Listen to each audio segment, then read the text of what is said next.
Hi everyone! Welcome back to my YouTube channel. It's me again, Canibel. Another vlog, another kaartehan naman. Yes, this video is another kaartehan, you guys, because today we're gonna be doing another makeup tutorial. So, makeup tutorial na naman tayo for today's video, and since January na and 2021 and parang alam mo yun, rainy days pa rin as of the moment. So, naisipan ko na yung makeup tutorial, yung look natin for today's video is going to be parang nasa bahay lang, yung at home, naka-hoodie, naka-jacket, ganon. And then, parang alam mo yun, fresh lang, sweet and cute. So, yun, without further ado, let's get started! So, before anything else, I would usually use wipes to cleanse my face. You can use a makeup wipes, of course, something that's safe for your skin.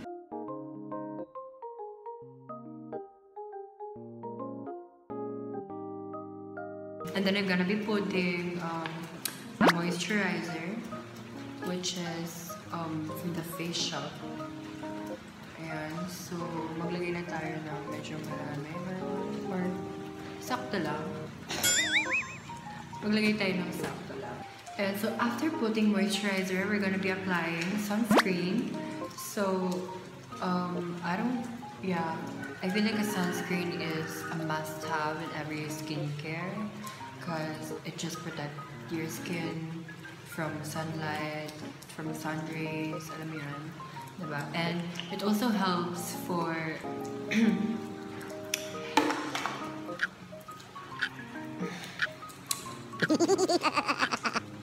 sunscreen is anti-aging siya kasi sun kasi is nakaka-wrinkles din yung sun, if you guys don't know. Nakaka-wrinkles yung sun. So, with SPF, nakakabata or wala. Para lang hindi ka agad tumanda or what. Okay, yan. So, I'm done doing my sunscreen. Ngayon naman, let's move on to the makeup. And first, we're gonna be putting some foundation. Ayan, so my foundation is a Maybelline New York Fit Me Soft Tan, yung shade ko 228, and then it's a matte poreless, normal to oily. So pwede siya for both if you like oily or ano. So I'm just gonna be using a brush to apply it, and then just simply do like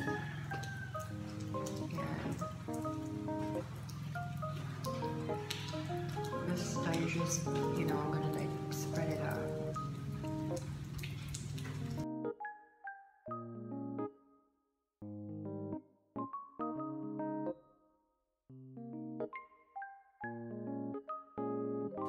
So after I blend my foundation sa brush, I'm gonna blend it again with a sponge para mas malinis yung pagkakano ko. Sometimes kasi yung mga brushes, nag-iiwan sila ng mga strokes galing sa brush. So, para ma-sure lang tayo na flawless yung makeup natin. So, ayan, I'm done with my foundation. And sa foundation, guys, for this look, let's not put too much foundation on it.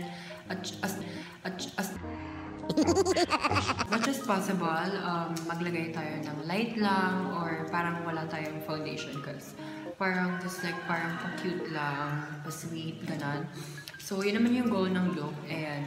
So, yeah.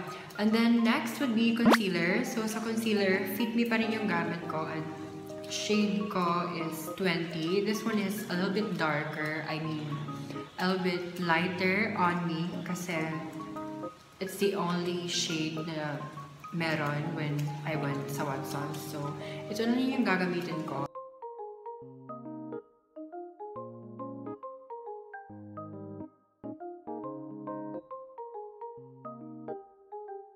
And then, I'm going to blend it with a sponge.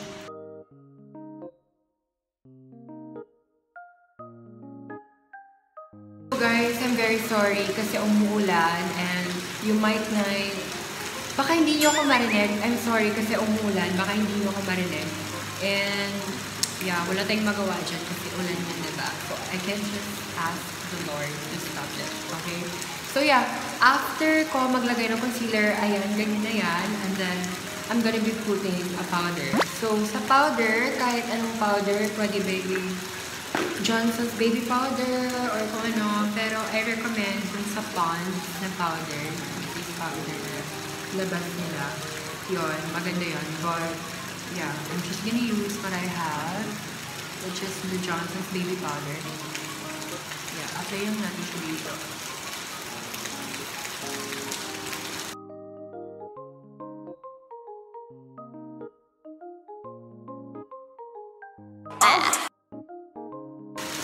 Ayan, so after baking our face, let's move on to the eyebrow. So sa eyebrow, I'm still gonna be using pencil so that it would look natural since fresh lang, cute lang, okay? So, if you have brow soap, gumamit muna kayo ng brow soap. Pero kasi wala akong brow soap, so yeah, for this video, hindi ko lang may papakita sa inyo kung ano ba yung dating pag may brow soap. Pero malami naman sa online kasi uso-uso ngayon yung brow soap. So yeah, same pa rin yung technique natin with the brows. We're just gonna put it like this.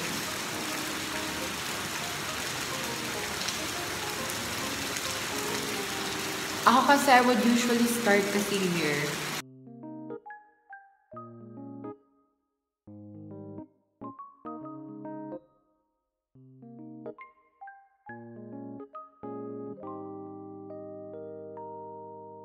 And then, when it looks like that, you're gonna blend this part. Ayan.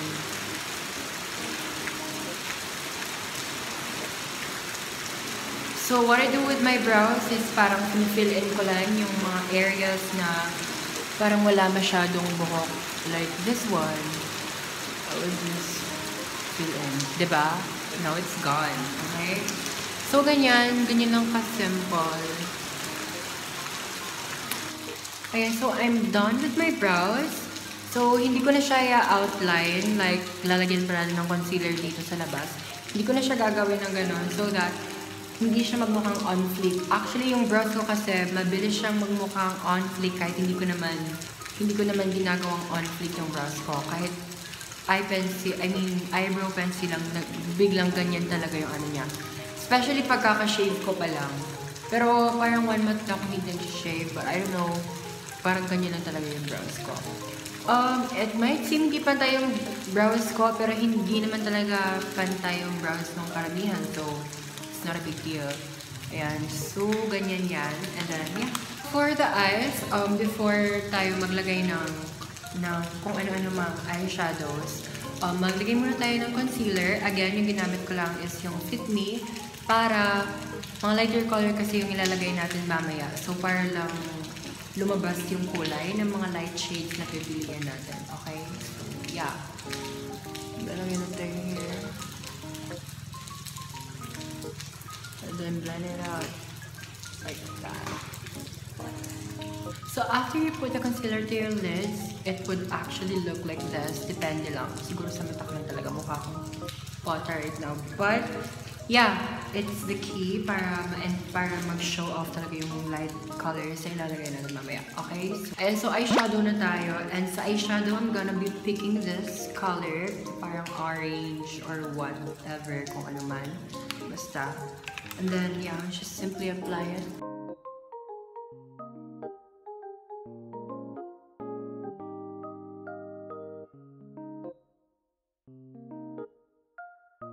Ayan, so after mo maglagay ng orange shade sa mata mo, the one that we had earlier, let's choose something more darker, a bit darker.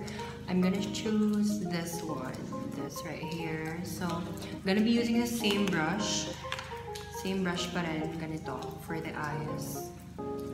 Yeah, same brush pa rin. Then, just put it here.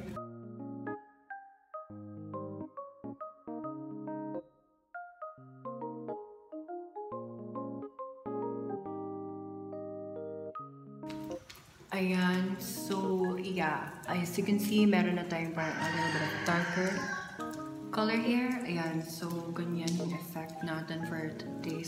So for the eyeliner, I'm still going to be using the eyebrow pencil that I used earlier.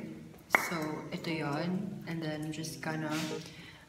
It's perfect na brown yung gamitin natin para it would look more natural, diba? So, just gonna show you guys how to do it.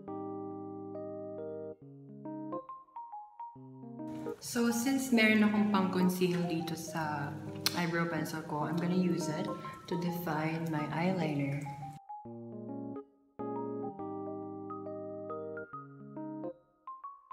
Pagkatapos ko gawin yung eyeliner ko, babalikan ko yung sa under eye ko, and I'm gonna put this darkest shade, this one. Sorry, lagay ko lang siya dito sa... So I'm done doing this part of my eye sa lower lash line ko. Siya nilagay. Para lang, alam yan, a little bit of extra. Mag-contour na tayo. Let's not take it too long. And then sa contour, yeah. Going to get a brush. If you guys are wondering dun sa last video ko kung bakit parang hindi ako gumagamit masyado ng brushes, it's because I really prefer to use my fingers or my hands to actually apply products. Kasi parang mas nafe-feel ko, mas nakakontrol ko yung pressure na nilalagay ko sa face ko. So, for this look, ang gagawin natin sa nose line natin is maglalagay tayo dito. We're going to cut it parang ganyan. Yeah, somehow parang like that, but we're gonna blend it somehow like that, pero iba-blend pa natin yan. Ayan, so after ko mag-nose liner, nakalimutan kong i-dust off yung mga powder na nilagay natin sa face natin. I'm so sorry you guys, nakalimutan ko. Ayan, so we're just gonna be dusting off all the powders na nilagay natin kanina. So for this look guys, skip ko yung paglalagay ng contour sa cheekbones kasi hindi kasi talaga ako mag-contour sa cheekbones and since parang hindi tayo magmukhang nakakatakot na parang fierce looking, we're not going to contour it. Kasi tingnan mo, may shadow na talaga yung... Ayan, so sa blush part, I'm gonna be using my blush. Yeah, just going to pick super light color. This one kasi is parang orangey. Sa personal talaga. I don't know if it shows sa camera na parang orangey siya. So I'm gonna use this one sa blush. So sa blush nito, I'm gonna... So ayan, for the blush, parang blush on lang ni Bella Porch na dito talaga naka-center sa my nose, sa side ng mga nose dito. Hindi ko na nilagyan yung mga areas na dito because usually talaga sa makeup, dito natin siya nilalagay. Pero dito natin siya nilalagay as of now kasi nga, pa-cute tayo. By the way guys, sa mata area, I forgot to show you na naglagay na ako ng mascara and hindi ako nakapagdala ng curlers. So, yeah, I don't know.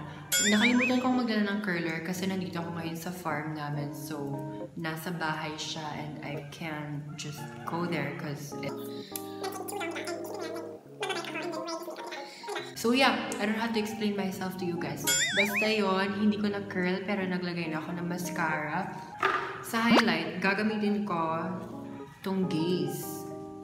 I don't know if you guys can see this. Ayan o, ayan siya. What I like about this one is sobrang pino talaga ng pagkakaano niya.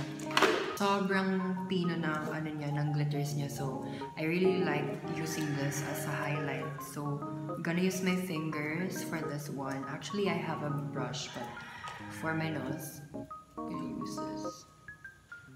Ayan, oh, see that?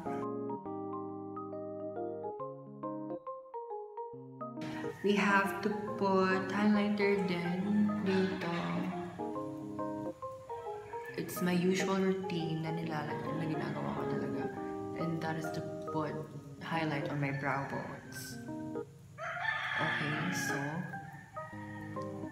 ganyan, okay? Ganyan. The lips. So sa lips guys, I'm going to use a lip tint.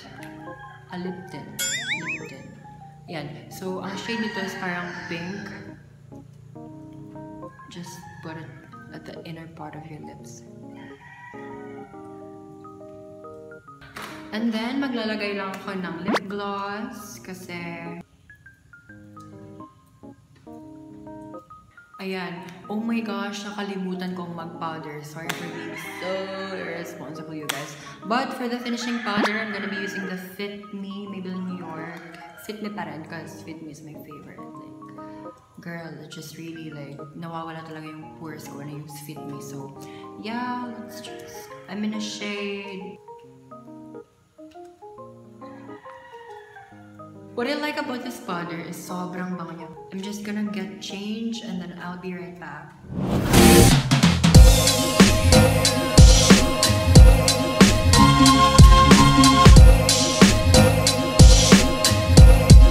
What a wonderful world.